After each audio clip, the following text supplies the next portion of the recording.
The torque pedal is the most efficient construction to pedal a bicycle. Allow me to make the argument why this is the case. Please review the previous two videos to become familiar with the torque pedal construction. You can find these videos on YouTube and the Substack account, Torque Pedal.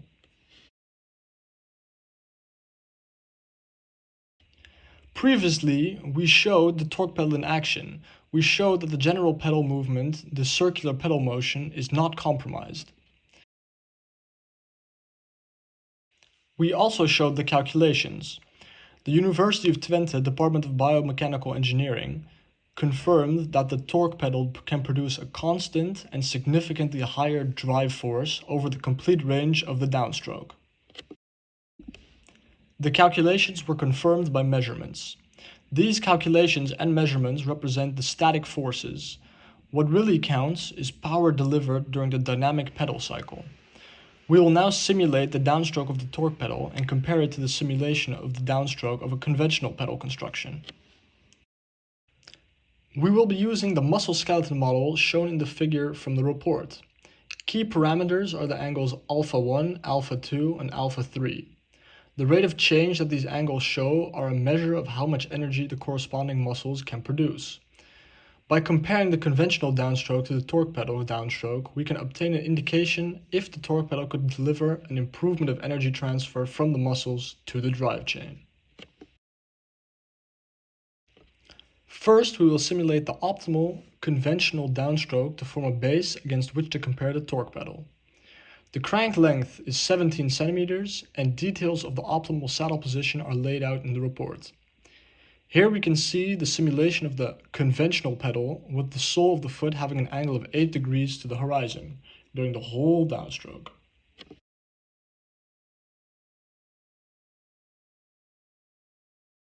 Here we see the corresponding chart with alpha 1 and alpha 2.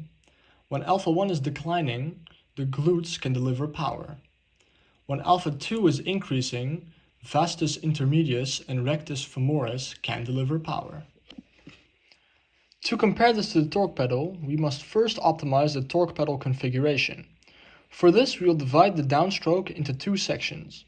Section 1 will be the first 135 degrees of the downstroke, and section 2 is from 135 degrees to 180 degrees.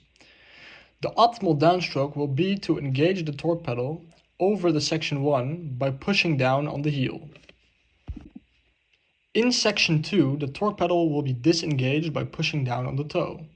By pushing down on the toe, the one-way clutch will disengage and the torque pedal will function as a normal pedal construction. This setup allows for a lower gear ratio of R1 divided by R2 that generates a greater drive force. We've chosen the following configuration: crank length 17 centimeters, R1, R2 0.6. The downstroke starts with the sole angle of 40 degrees. The simulation shows the torque pedal in action from 0 to 135 degrees and then the continuation as a normal pedal construction.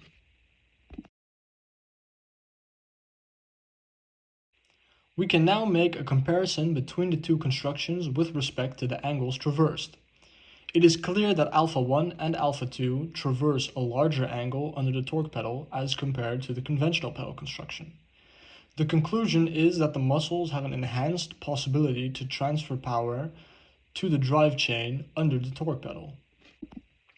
Specifically, the torque pedal allows the muscles to produce power in the range where they are best positioned to deliver power, the optimal zone of operation. As a bonus, tibialis anterior can also contribute to the propulsion of the bicycle. Because alpha 3 is also declining, the cyclist can pull up the toe and add to the drive force. The cycling world needs a research institute to make a high-quality prototype of the torque pedal and do performance testing. Who will pick up this opportunity? Thank you for watching, and please leave a comment and subscribe.